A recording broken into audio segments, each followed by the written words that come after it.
ओह, तो technical glitch की वजह से पूरा पढ़ा रिकॉर्ड नहीं हुआ। तो वापस से देख लेते हैं, जल्दी से इसको रिकैप कर लेते हैं।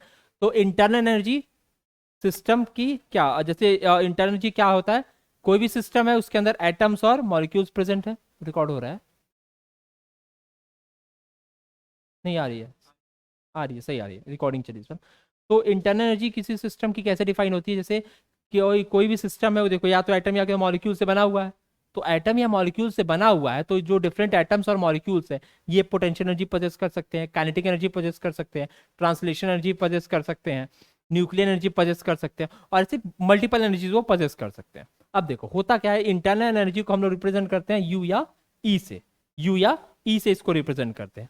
अब अगर हम टोटल एनर्जी निकालने की कोशिश कर ले अगर किसी सिस्टम की, तो वो कैसे निकालेंगे? टोटल एनर्जी बराबर होगा भाई, पोटेंशियल एनर्जी जोड़ दो, काइनेटिक एनर्जी जोड़ दो, न्यूक्लियर एनर्जी जोड़ दो, इलेक्ट्रॉनिक एनर्जी जोड़ दो, वाइब्रेशन एनर्जी जोड़ दो, बाकी जो और भी एनर्जी है सारे जोड़ दो। तो यानी अगर तुम्हें टोटल एनर्जी किसी सिस्टम का निकालना तो तुम इस प्रोसेस को फॉलो करोगे। समझ गए? तो देखो, जो टोटल एनर्जी किसी सिस्टम का होता है वो हम निकाल नहीं सकते हैं, उसकी एब्सोल्यूट वैल्यू हम लोग निकाल नहीं सकते हैं, क्योंकि तुमको नहीं पता है कोई एनर्जी किस फॉर्म में डेसिपेट हो रहा है, किस फॉर्म में वहां पर अवेलेबल है। तो तुम लोग टोटल एनर्जी तो निकाल नहीं सकते हो। तो हम लोग निकालेंगे क्या? तो देखो, जब भी इंटरनल एनर्जी निकालना होता है तो हम लोग change in electrical sorry change in internal energy निकालते हैं। क्या निकालते हैं? Change in internal energy. ठीक है, यानी कितना चेंज हो रहा है वो चीज हम लोग फाइंड आउट कर सकते हैं। तो अब देखो, अगर हम बात करें इंटरनल एनर्जी की तो ये एक एक्सटेंसिव प्रॉपर्टी है। एक्सटेंसिव प्रॉपर्टी मतलब मास और साइज पे डिपेंड करता है। दूसरी चीज, ये एक स्टेट फंक्शन है। स्टेट फंक्शन यानी इनिशियल और फाइनल स्टेट पे डिपेंड करता है। एक मैंने बताया भी था, देखो इसको कैपिटल से डिनोट कर रहे हैं, तो जितने भी स्टेट फंक्शन होते हैं सब कैसे डिनोट किए जाते हैं? कैपिटल लेटर से। हो गया ना क्लियर? चलो, और चेंज इन इंटरनल एनर्जी जो है बाबू वो कैसे रिप्रेजेंट होगा? डेल्टा ई या फिर डेल्टा यू से। डेल्टा ई या फिर डेल्टा यू से। यहां तक बात क्लियर हो गई? चलो, अब जो हम चेंज इन इंटरनल एनर्जी की बात कर रहे हैं उसको हम लोग कैसे निकालेंगे? तो उसको निकाला जाता है एक डिवाइस यूज करके जिसका नाम है बॉम्ब कैलोरीमीटर। Bomb calorimeter. तो बॉम्ब कैलोरीमीटर का यूज करके हम लोग change in change in internal energy निकालते हैं। समझ गया ना? कोई दिक्कत नहीं है। बस बॉम्ब कैलोरीमीटर में एक क्लॉज याद रखना कि यहां पर हम लोग वॉल्यूम को कांस्टेंट रखते हैं। बॉम्ब कैलोरीमीटर में क्या करते हैं? Volume is remained constant. Remained constant. Volume जो इसमें कांस्टेंट है। चलो भाई, तो इसमें कोई दिक्कत नहीं ना है? अब देखो, अब जो ये एनर्जी है, अब भाई ये दो केसेस पे डिपेंड कर सकती है, फाइनल और इंटरनल एनर्जी है कैसी। फाइनल और इंटरनल एनर्जी है कैसी, मान लो चलो, अगर हम बात करें ईएफ और ईआई की, तो ईएफ क्या है? फाइनल एनर्जी है, और ईआई क्या है? इनिशियल एनर्जी है। तो चलो, डेल्टा ई अगर हम लोग निकालते हैं तो डेल्टा ई किसके बराबर हो जाएगा? Final minus initial. Final minus initial. हो गया? कोई दिक्कत नहीं है? मान लो अगर रिएक्शन में देखा जाए, मान लो कोई रिएक्शन हुआ है, इन अ रिएक्शन, मान लो हम कोई रिएक्शन ले लें, इन रिएक्शन, तो इस केस में क्या होगा? इस केस में जो डेल्टा ई होगा वो क्या होगा? ई of product minus E of reactant. E of product minus energy of reactant. अब देखो, अब अगर यहाँ पे क्लॉज, पहला क्लॉज देखो, फर्स्ट केस क्या है कि तुम्हारा E F is greater than E I. E F अगर ई आई से ग्रेटर है तो इस केस में डेल्टा ई क्या आएगा? पॉजिटिव आएगा। डेल्टा ई क्या आएगा? पॉजिटिव आएगा। चलो भाई बढ़िया है। दूसरा केस क्या बोलता है कि चलो अगर E I is greater than E F है, अगर ई आई जो है तुम्हारे ई एफ से ग्रेटर है, इसको, ई आई अगर ग्रेटर है ई एफ से तो इस केस में क्या आएगा? Delta E negative. मतलब डेल्टा ई पॉजिटिव भी आ सकता है और डेल्टा ई नेगेटिव भी आ सकता है। क्लियर है ना? नोट डाउन कर लो, इसको नोट करना है।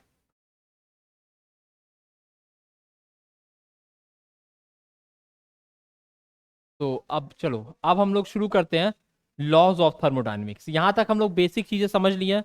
अब हम लोग को आगे बढ़ना, थोड़ा सा स्टैंडर्डाइज करना है। तो अब हम लोग का सबसे पहला जो मतलब टॉपिक शुरू होने जा रहा है वो है लॉ ऑफ थर्मोडायनेमिक्स।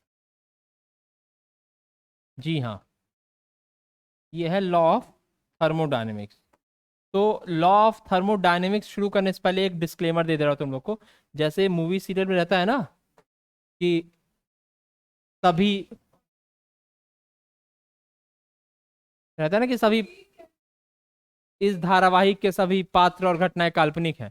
उसी तरीके से जो ये है ना, क्या नाम है तुम्हारा, जो लॉ ऑफ थर्मोडायनेमिक्स है, ये पूरी तरीके से ह्यूमन एक्सपीरियंस पे बेस्ड है और इसका कोई प्रूफ नहीं है।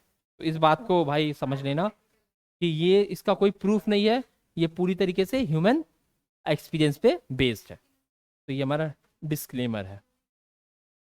चलो, तो लॉ ऑफ थर्मोडायनेमिक्स में सबसे पहला जो लॉ हम लोग शुरू करने जा रहे हैं, इसका नाम ये है हम लोग का फ्लॉट। फ्लॉट, फ्लॉट यानी फर्स्ट लॉ ऑफ थर्मोडायनेमिक्स। ये तुम्हारा है first law of thermodynamics, first law of thermodynamics, first law of thermodynamics. ठीक है, तो चलो पहले स्टार्ट करते हैं। तो जो फर्स्ट लॉ ऑफ थर्मोडायनेमिक्स है बाबू, ये किस चीज पे बेस्ड है? सबसे पहला जो लॉ बेस्ड है, ये बेस्ड है एनर्जी कंजर्वेशन पे। किस पे बेस्ड है? एनर्जी कंजर्वेशन पे। यानी भैया किस तरीके से एनर्जी कंजर्व होती है किसी सिस्टम में, हम लोग वो यहीं पढ़ेंगे, एनर्जी के कंजर्वेशन पे। तो ये लॉ क्या कहता है कि energy can neither be created nor be destroyed but can transform from one form to another. यही सिंपल से इसकी लाइन है कि एनर्जी को हम लोग ना ही क्रिएट कर सकते, ना ही डिस्ट्रॉय कर सकते हैं, बस उसको एक फॉर्म से दूसरे फॉर्म में कन्वर्ट कर सकते हैं। क्लियर है ये बात? क्लियर ना?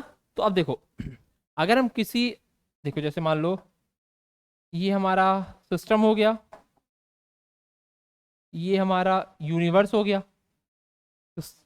यूनिवर्स, ये कंप्लीट यूनिवर्स है ना, ये कंप्लीट हमारा यूनिवर्स हो गया ना, सराउंडिंग और सिस्टम मिला के यूनिवर्स हो गया। तो जो टोटल एनर्जी है, जो टोटल एनर्जी है ऑफ यूनिवर्स, जो टोटल एनर्जी ऑफ यूनिवर्स है वो क्या है? कांस्टेंट है। जो टोटल एनर्जी ऑफ यूनिवर्स है वो क्या है? वो क्या है? कांस्टेंट है। Total energy of universe is constant. और यही अगर कोई आइसोलेटेड सिस्टम भी होगा, ये सब क्लॉज याद रख लेना, और अगर कोई आइसोलेटेड सिस्टम भी होगा तो उसकी एनर्जी भी क्या होगी? एनर्जी क्या होगी उसकी? कांस्टेंट होगी। तो इस बात को देख लेना, अगर आइसोलेटेड है तो वो एनर्जी कांस्टेंट है, और किसी भी यूनिवर्स का एनर्जी क्या होता है? टोटल एनर्जी क्या होता है? कांस्टेंट होता है हमेशा।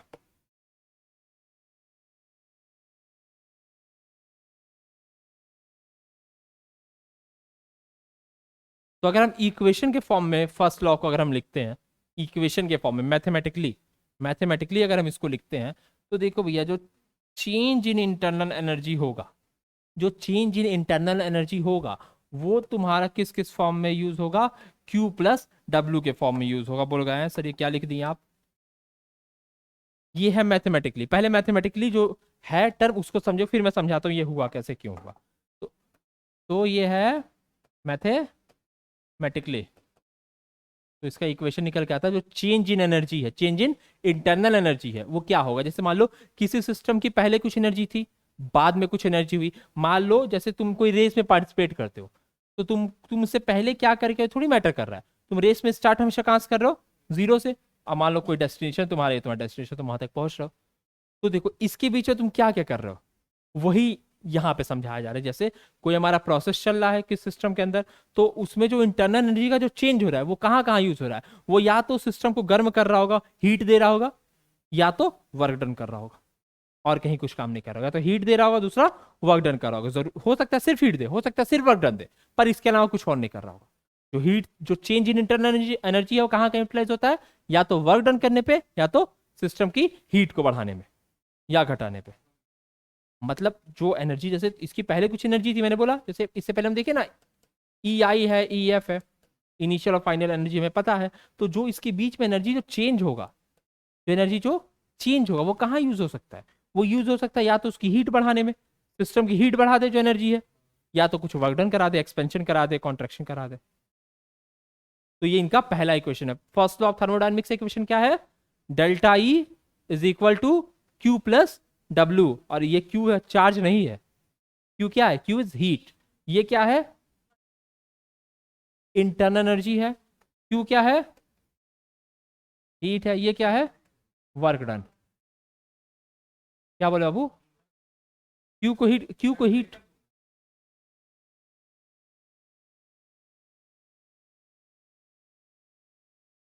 नहीं मतलब क्या जरूरी है कि कहीं हीट अगर एक्सचेंज हो रही तुम्हारा टेम्परेचर का एक्सचेंज हो रहा हो, ये कहीं जरूरी नहीं है।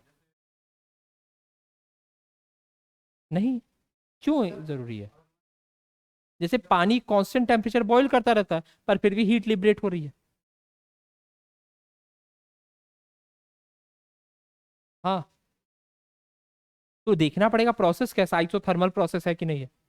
अगर आइसोथर्मल प्रोसेस है तो वहां पे टेम्परेचर कांस्टेंट रहेगा। आइसोबैरिक प्रोसेस है तो वहां पे जो हमारा प्रेशर कांस्टेंट रहेगा। आइसोकोरिक है तो वॉल्यूम कांस्टेंट रहेगा। तो कैसा प्रोसेस दिया गया उसके आधार पे तुम ये चीजें बताओगे ना, के आधार पे तुम ये सारी चीजें बताओगे। तो पहले फिलहाल ये समझ में आया, ये फर्स्ट लॉ थर्मोडायनेमिक्स का इक्वेशन, तो इसको लिख लो भाई।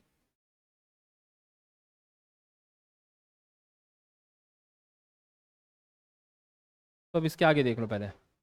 देखो ध्यान से, क्या था, delta E equal to Q plus W. अब देखो, अब हमें देखना है आयुपैक द्वारा दिया गया साइन कन्वेंशन। अब हमें क्या देखना है, साइन कन्वेंशन। यानी भाई क्या साइन क्या चीज बताता है। साइन देके तुम लोग कैसे समझोगे कि हीट क्या लिया जा रहा है, हीट क्या दिया जा रहा है। सराउंडिंग से सिस्टम में आ रहे हैं या सिस्टम से सराउंडिंग में कोई चीज जा रही है। देखो ध्यान से देखो, जब वर्क डन निगेटिव रहेगा, जब वर्क डन निगेटिव रहेगा इसका मतलब क्या हुआ कि बाय द सिस्टम, सिस्टम के द्वारा काम किया गया। Work done by the system तो क्या लोगी, नेगेटिव। बाय द सिस्टम क्या होगा, नेगेटिव। दूसरा देख लो, ऑन द सिस्टम, अगर ऑन द सिस्टम, सिस्टम पे काम हुआ तो क्या होगा, पॉजिटिव। तो वर्क डन समझे, work done by the system is negative and on the system is positive. Bye the system is negative and on the system is positive, ये हो गया। अब देखो हीट, हीट देख लो, हीट अगर तुम्हारा पॉजिटिव है तो मतलब हीट क्या हो रहा है, फ्रॉम सराउंडिंग टू सिस्टम। क्या आ रहा है, फ्रॉम सराउंडिंग टू सिस्टम। और अगर निगेटिव है तो फ्रॉम सिस्टम टू सराउंडिंग। ये बात क्लियर हो रही है, ये बात क्लियर नहीं हो रही तुम लोग को।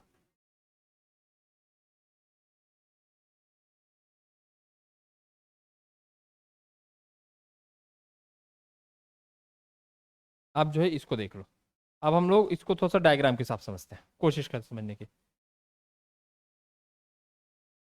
ये हमारा हो गया सिस्टम,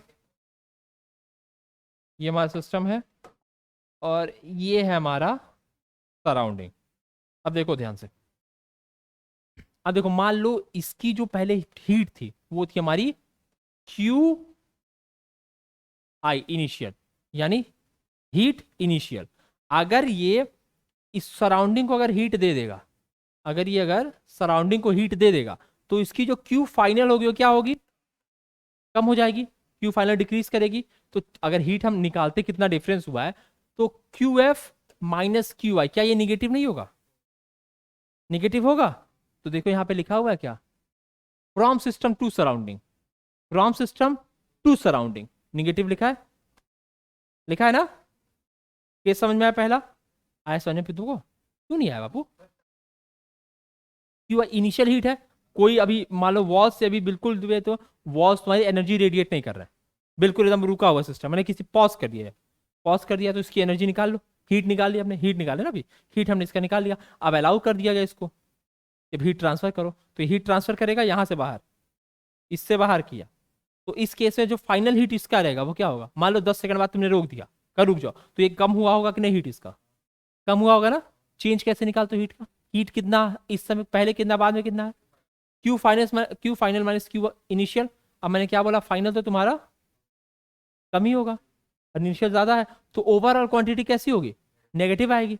तो वर्क डन, सॉरी ये हीट जब सिस्टम से सराउंडिंग में जाएगा तो कैसा हो जाएगा, नेगेटिव हो जाएगा। क्लियर है ना ये। और यही अगर हीट अगर वापस आता है तो क्यू एफ बड़ा हो जाएगा, क्यू आई छोटा हो जाएगा। इस केस में क्या होगा, पॉजिटिव रहेगा। यानी ये वाला केस जब सराउंडिंग से सिस्टम में आएगा तो कैसा होगा, पॉजिटिव होगा। कैसा होगा, पॉजिटिव होगा। कोई दिक्कत में नहीं, चलो आगे बढ़ते हैं ना, आगे बढ़े। यार ये मिट नहीं रहा ये, चलो यहाँ तक हो गया ना। तो इसके बाद आगे चलते हैं। साइन कन्वेंशन आ गया समझ में तुम लोग को। तो अब हम लोग चलते हैं क्या क्या कॉन्क्लूजन हम लोग ड्रॉ कर सकते हैं इस फ्लॉट से, यानी फर्स्ट लॉ ऑफ थर्मोडायनेमिक्स से क्या क्या कंक्लूजन हम ड्रॉ कर सकते हैं। तो हेडिंग लिखते हैं conclusions, conclusions from the float. The float इज्जत देनी पड़ेगी ना, ये नंबर देगा तुम लोग को। कंक्लूजन फ्रॉम द फ्लॉट, चलो भाई कंक्लूजन देखते हैं क्या है इसका। चलो तो भाई सबसे पहला बात करते हैं कि अगर आइसोथर्मल प्रोसेस हो एक आइडियल गैस के लिए, आइसोथर्मल प्रोसेस, तो पहला लिख लो during isothermal process, during isothermal process, isothermal process of an ideal gas, of an ideal gas, यानी एक आइडियल गैस है और उसके आइसोथर्मल प्रोसेस में हम देख रहे हैं कि क्या इसके एविडेंस या इसके कंक्लूजन है। तो आइसोथर्मल मतलब, आइसोथर्मल मतलब टेम्परेचर कांस्टेंट रहेगा। वहां पे एक और चीज पढ़े थे, डेल्टा ई क्या होता है, डेल्टा ई जीरो। मैंने बोला था बाबू याद रखना कि डेल्टा ई जीरो होता है, बार बार नहीं पूछ देखेंगे, डेल्टा ई जीरो होता है। पुट करो इक्वेशन में, इक्वेशन में पुट करोगे, इक्वेशन क्या हमारा फर्स्ट लॉ का, डेल्टा ई बराबर क्यू प्लस डब्ल्यू, पुट करो Q plus W equal to zero, Q equals to minus W, ये तुमको मिल गया। यहां से क्या क्या क्लियर होता है, यहां से क्या क्लियर होता है कि वर्क डन पॉजिटिव है तो हीट क्या है, नेगेटिव है। हीट क्या है, वर्क डन अगर पॉजिटिव हुआ तो हीट क्या होगा, नेगेटिव होगा। यानी कि अगर हीट एब्जॉर्ब किया जाएगा सिस्टम के द्वारा, हीट अगर एब्जॉर्ब किया जाएगा सिस्टम के द्वारा तो वो किसके इक्वल होगा, जितना वर्क डन करेगा सिस्टम। ये ना हुआ, ऊपर कंक्लूजन देख लो, और वैल्यू दोनों की सेम होगी, बस साइन क्या होगा, अपोजिट है दोनों का। हाँ हाँ, मतलब यहाँ पे देख लो भैया, यहाँ ऊपर आ जाओ, अगर पॉजिटिव है निगेटिव है तो यहाँ पे देखो, इसमें देखो, जब सिस्टम ने वर्क डन किया है तो क्या हुआ है, हीट कहां से, सराउंडिंग से सिस्टम में आई है, सराउंडिंग से सिस्टम में आई है, ये क्लियर है। और अगर हीट अगर इवॉल्व हुआ है तो सिस्टम से सराउंडिंग में गई है। क्लियर है ये बात क्लियर हो गई सबको भाई, पक्का क्लियर है ना, यहां से देख के समझ में आ रहा है ना क्या हो रहा है। चलो तो पहला कंक्लूजन भी है किसके लिए है, during isothermal process of an ideal gas. तो पहला था during isothermal process of an ideal gas. अगला देखो during isochoric process, during isochoric process, during isochoric process. तो क्या है भाई, आइसोकोरिक क्या है, आइसोकोरिक में क्या है, हाँ यानी वॉल्यूम यहाँ कांस्टेंट होता है, मतलब भैया इनिशियल फाइनल जो है सेम रहने वाला, तो चेंज इन वॉल्यूम क्या होगा, जीरो। तो आइसोकोरिक प्रोसेस में चेंज इन वॉल्यूम क्या होता है, जीरो होता है। तो चलो अगर चेंज इन वॉल्यूम जीरो है तो हमने बड़ा ही अच्छे से पढ़ा है कि वर्क डन क्या होता है, minus P D we delta V, ये क्या है, जीरो है। तो वर्क डन क्या हो जाएगा, वर्क डन बराबर जीरो।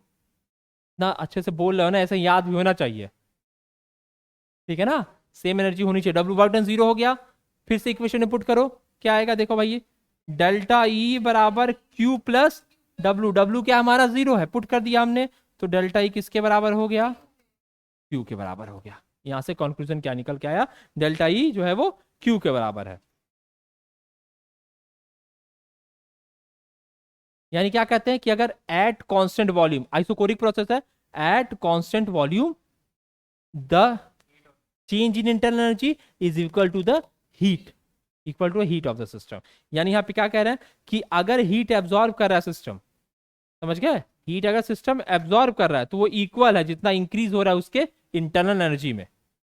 अरे जितना उसके इंटरनल एनर्जी में इंक्रीज हो रहा है उतने हीट वो एब्जॉर्ब कर रहा है, या तो जितना उसके इंटरनल एनर्जी में डिक्रीज हो रहा है उतने हीट वो लिबरेट कर रहा है। यही तो हुआ ना मतलब इसका सिंपल। तो eight constant volume, eight constant volume ये चीज होती है। क्लियर नहीं है, तो अब एक बात का ध्यान रखना, ए एक बात यहीं पर लिख लेना कि हीट एट कांस्टेंट वॉल्यूम ये किसके बराबर होता है, डेल्टा ई के। तो इस चीज को ऐसे याद रख लेना, heat at constant volume is equal to internal energy, heat at constant volume is equal to internal, sorry change in internal energy, इस चीज को याद रखना, अभी आगे यूज करेंगे। अरे यही चीज तो यहाँ लिखा हूं, क्या है ये, आइसोकोरिक प्रोसेस है, वॉल्यूम कांस्टेंट है, तो कुछ नहीं, यहाँ पे क्यू की जगह क्यू भी लिखा है, हो गया ना, एट कांस्टेंट वॉल्यूम। अभी तो तुम लोग को समझाया यही चीज, तो ये मैंने लिख दिया यहाँ पर। अब जो है हम लोग चलते हैं अगले प्रोसेस पे, और अगला प्रोसेस क्या है, ड्यूरिंग एडियाबेटिक प्रोसेस। कौन सा, तीसरा होगा ना, तीसरा, during adiabatic process.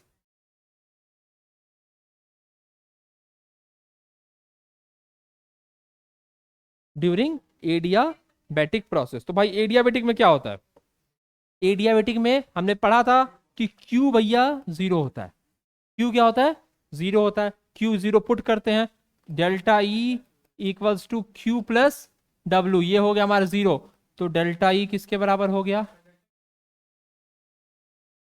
Q zero होता है, हीट जीरो होता है।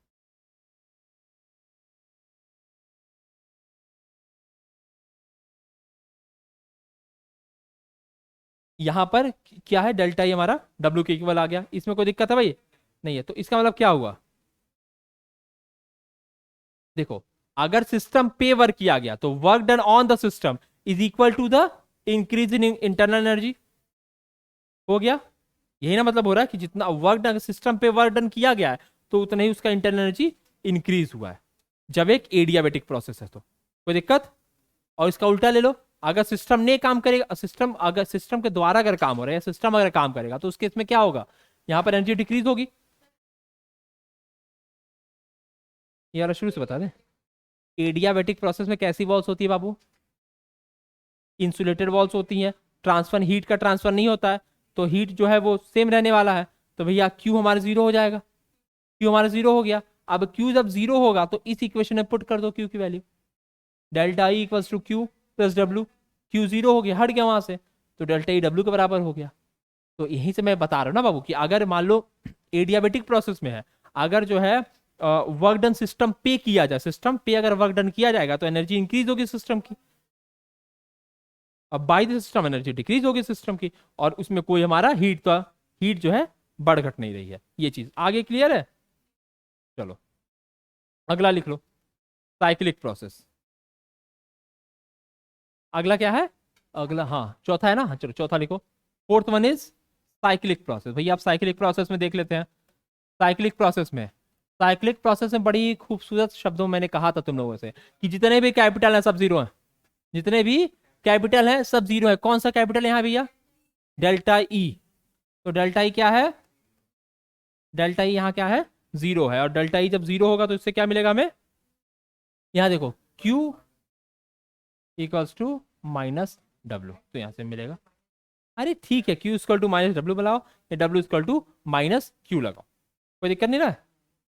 तो मतलब क्या हुआ कि अगर सिस्टम के द्वारा काम होगा, अगर सिस्टम के द्वारा काम होगा तो हीट क्या होगा, एब्जॉर्ब होगा, और अगर सिस्टम पर काम होगा तो हीट क्या होगा, रिलीज होगा। क्लियर है, सिस्टम के द्वारा काम होगा तो हीट क्या होगा, एब्जॉर्ब होगा, सिस्टम पर काम होगा तो हीट क्या होगा, रिलीज होगा। क्लियर है सबको ये, हीट एब्जॉर्ब और हीट रिलीज किस तरीके से हो रहा है,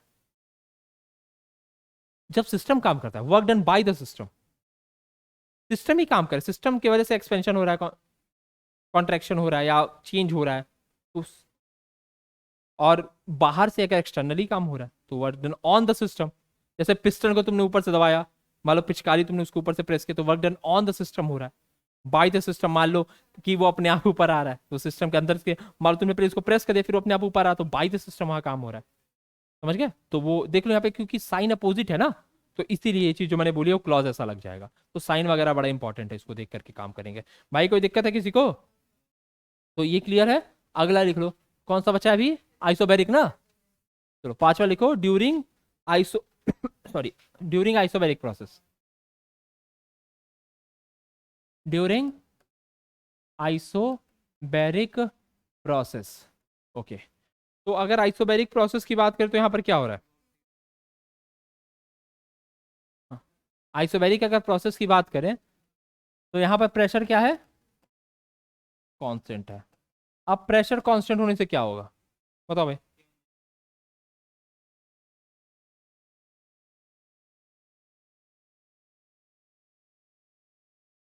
हाँ प्रेशर कांस्टेंट है, प्रेशर चेंज नहीं हो रहा है, पर क्या हो रहा है, इंटरनल एनर्जी तो चेंज ही हो रही है, वॉल्यूम भी चेंज हो रहा है, वॉल्यूम ये सब चेंज हो रहा है। तो यहाँ से हमें क्या मिलेगा, यहाँ से हमें मिलेगी तुम्हें इंथैल्पी का इक्वेशन मिलेगा। चलो इसको प्रूफ करके मैं दिखाता हूँ तुमको। चलो अच्छा अच्छा रुक जाओ, चलो इसको आगे देख लो पहले। तो प्रेशर क्या है यहाँ पर, कांस्टेंट है।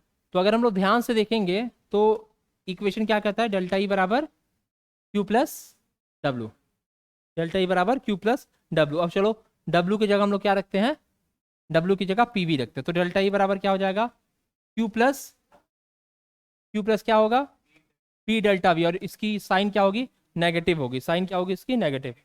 हाँ हाँ अभी सही है, अरे उससे कोई मतलब नहीं है, वो मिसप्रिंट है, ऐसा कुछ दिक्कत नहीं है। तो ये क्या है, वो बस जैसे लिखने में ना गड़बड़ी हो गया, को वैसे है नहीं वो। तो देख लो delta is to Q plus minus P delta V, होता नहीं है, ये होता है। अब चलो भाई, अब इसको अगर देखा जाए तो Q minus P delta we हो जाएगा।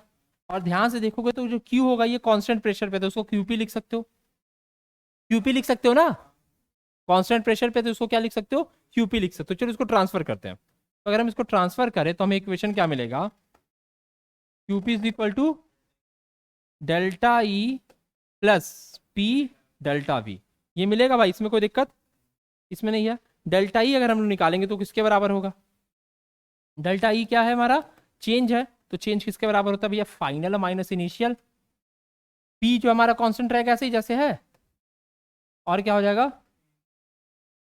V two minus V one. क्या ये होगा, ये होगा ना। चलो अब जो है इसको क्या करते हैं, इसको हम लोग अरेंज करते हैं, इसको हम लोग अरेंज करते हैं। तो चलो भाई एक जैसे को एक साथ रखते हैं, क्या आएगा equation, E plus P V two है ना, minus E plus P V two minus E two, और ये हो जाएगा E one plus P V one आएगा। ये कहाँ प्लस होगा, बीच में माइनस होगा ना, बीच में माइनस होगा, बीच में माइनस होगा, यहाँ से कोई दिक्कत। तो देखो अब हम लोग जानते हैं, सिंस वी नो दैट, ये सिंस है देयर फोन नहीं, तो गलती मत करना ना। सिंस हमें जानते हैं जो एच होता है, एच वो बराबर किसके होता है, एच जो बराबर होता है ई प्लस पीवी के, एच किसके बराबर होता है, ई प्लस पीवी के। तो यहां से तुम क्या कंक्लूड कर सकते हो, यहाँ पे तुम्हारा क्या चल रहा है, ई प्लस पीवी चल रहा है ना, ई प्लस पीवी चल रहा है, तो यहाँ से तुम्हें क्या मिलेगा, यहाँ से तुम्हें क्या मिलेगा, हाँ यहाँ से तुम्हें चेंज मिलेगा। चेंज कैसे पता कर, यहाँ पर चूंकि चेंज हो रहा है, चेंज दिख रहा है ना, यहाँ पे चेंज दिख रहा है, तो ये क्या हो जाएगा, डेल्टा एच किसके बराबर हो जाएगा, क्यूपी के बराबर हो जाएगा। हाँ लिख सकते हो उसको, तो वही वो डेल्टा एच हो जाएगा, H two minus H one क्या हो जाएगा, डेल्टा एच हो जाएगा। तो यहाँ से क्या पता चलता है कि जो डेल्टा एच है वो किसके बराबर है, क्यूपी के बराबर है। डेल्टा एच किसके बराबर है, क्यूपी के बराबर है। यहाँ पे एच क्या है, व्हाट इज दिस एच, ये क्या है, ये है इंथैल्पी, ये है इंथैल्पी, क्या है, इंथैल्पी है, समझ गया ना। डेल्टा एच मतलब H two minus H one, ये तो क्लियर है ना। तो ये हमारा भाई इसके लिए, किसके लिए ये है जब हमारा प्रेशर क्या हो, कांस्टेंट हो, प्रेशर कांस्टेंट है ना, हाँ जब प्रेशर कांस्टेंट हो तो याद रखना डेल्टा एच किसके बराबर है, क्यूपी के बराबर है। यहां से दो इंपॉर्टेंट कंक्लूजन अब तक हम लोग ड्रॉ कर सकते हैं, वो अभी मैं ड्रॉ करके बताता हूँ। ये दो कंक्लूजन याद रखना एकदम अच्छे से। पहला क्या, पहला ये कि डेल्टा यू या फिर डेल्टा ई किसके बराबर होता है बाबू, क्यू वी के। और दूसरा क्या है, delta H is equal to Q P के। ये दोनों चीज बाबू याद रख लेना, याद रख लोगे तो चीजें आसान हो जाएंगी। कोई दिक्कत में, लिख लो इसको।